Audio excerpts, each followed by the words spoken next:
Kali ini kita kedatangan mouse legend. Memang nggak baru-baru banget sih, tapi sempat goib juga mouse satu ini. Dan memang saya ngincer warna merah. Biar nggak panjang lebar, bumper dulu.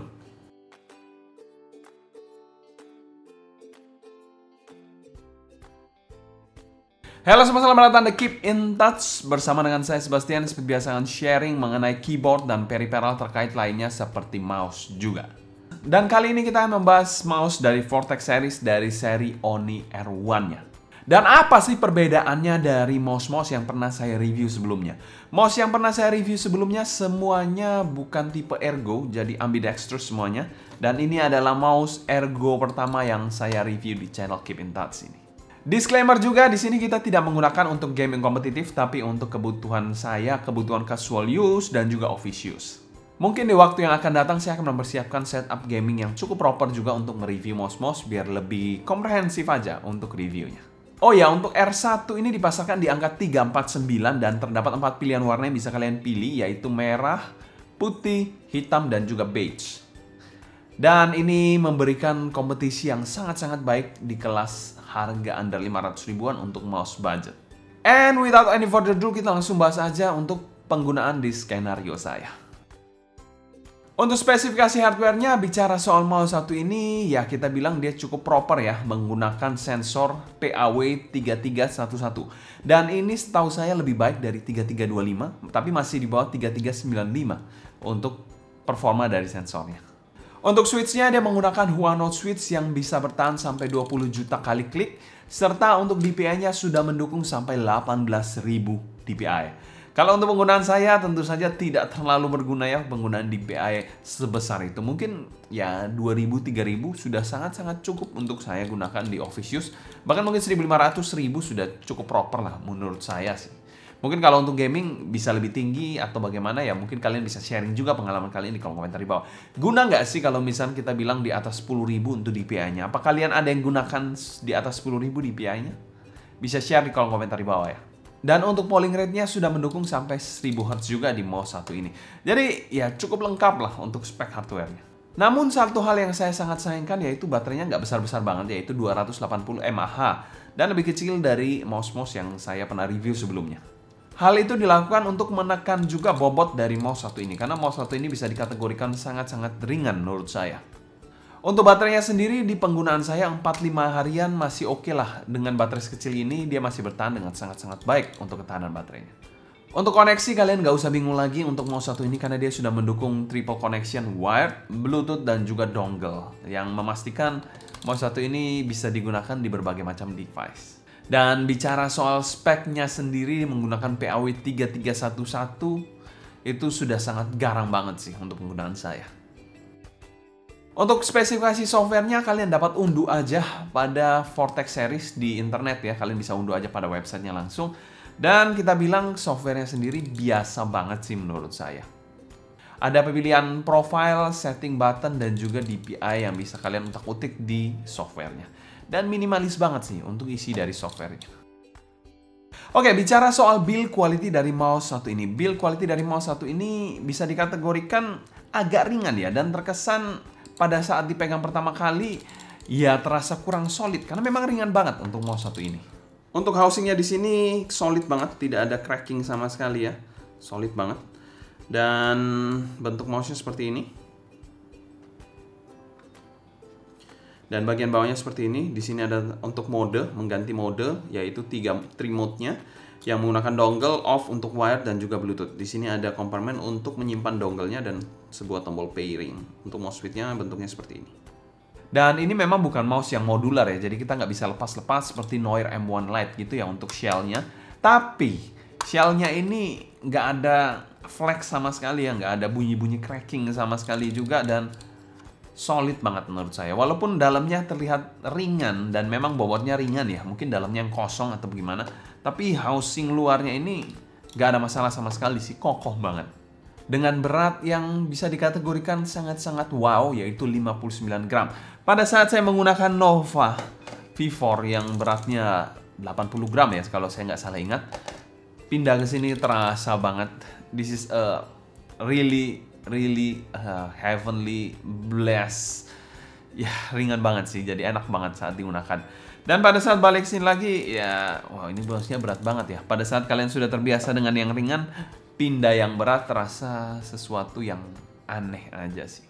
Dan karena bentuknya yang ergo, jadi ya ini lebih diutamakan untuk kalian pengguna tangan kanan ya. Kalau pengguna tangan kiri menurut saya agak sedikit kurang proper karena ya nggak enak aja sih. Walaupun sama-sama tombolnya di kanan, tapi kalau grip menurut saya lebih enak penggunaan tangan kanan sih.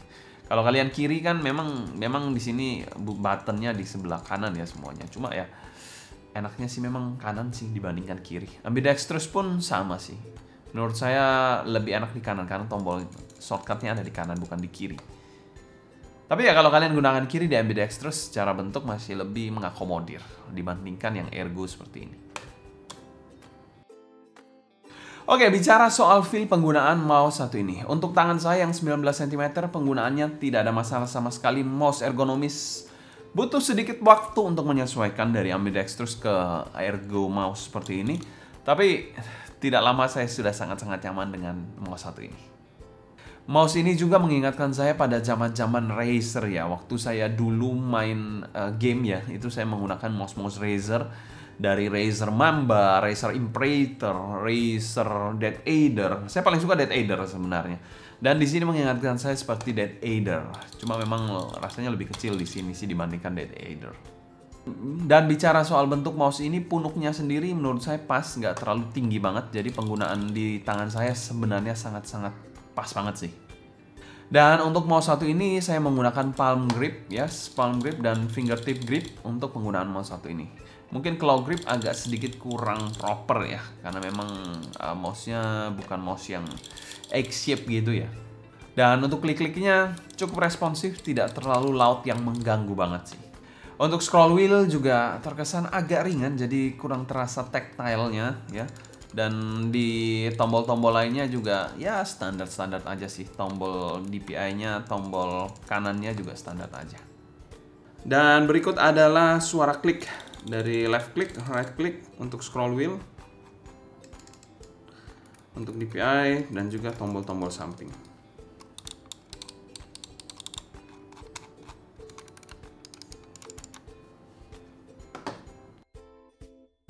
Berbicara soal fitur dari mouse satu ini, fitur dari mouse satu ini tidak ada yang gimmicky, semuanya fitur-fitur esensial seperti triple connection untuk mouse satu ini, ada grip tape dan mouse fit cadangan juga itu sangat-sangat dipikirkan sebagai sebuah fitur tambahan untuk menambah lifespan dari mouse satu ini juga. Tombol-tombol clicky dan juga ada compartment untuk dongle-nya biar nggak gampang hilang juga di mouse satu ini, jadi sangat dipikirkan banget untuk sebuah mouse budget yang super esensial tapi performanya tidak nego-nego. Berbicara soal RGB, karena mungkin mouse satu ini baterainya kecil, biar menghemat baterai juga nggak ada aksen RGB yang aneh-aneh, cuma ada di scroll wheel-nya, tapi tipis banget untuk RGB-nya. Jadi nggak terkesan alay sama sekali buat kalian yang memang menggunakan setup minimalis. Tapi memang warnanya agak alay sih, warna merah. Mungkin kalian ambil beige, putih, atau hitam lebih cocok sih untuk setup-setup yang minimalis.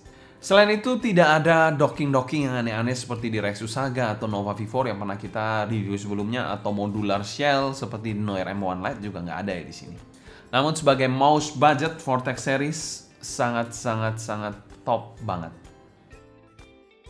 Oke, kita bandingkan sedikit ya dua mouse ini. Saya ada Vortex series Oni R1 dan juga Nova V4.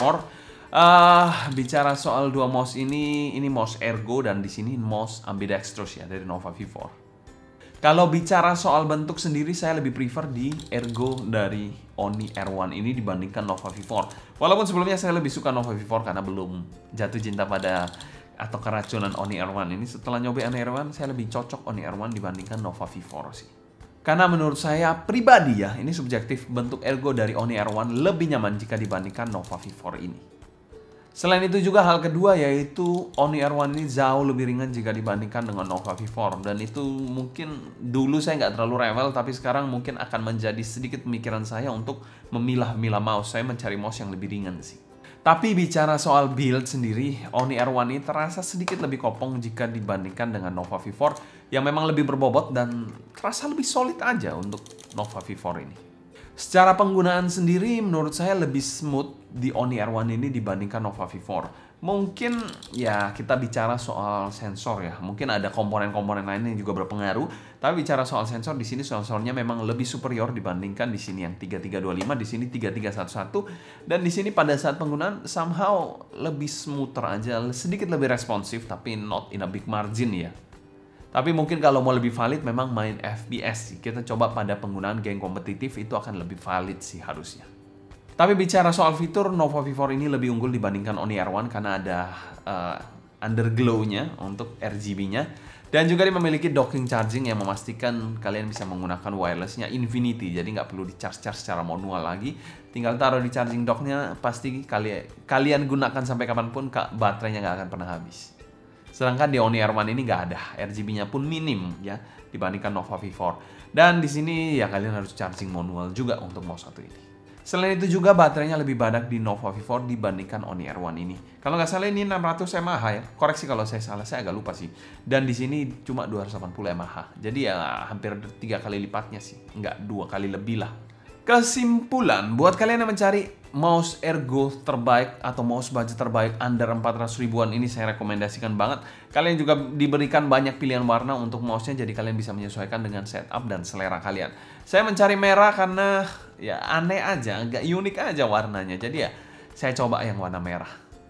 Dan kalau kalian yang pencinta gimmick gak aneh-aneh, Oni R1 ini adalah salah satu mouse yang bisa kalian pilih.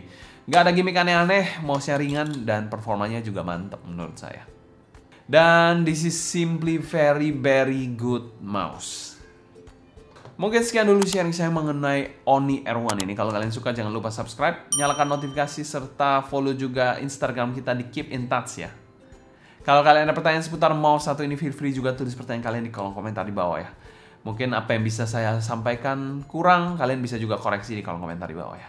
Saya Sebastian dari Keep in Touch, pamit undur diri, sampai jumpa di video berikutnya. Goodbye.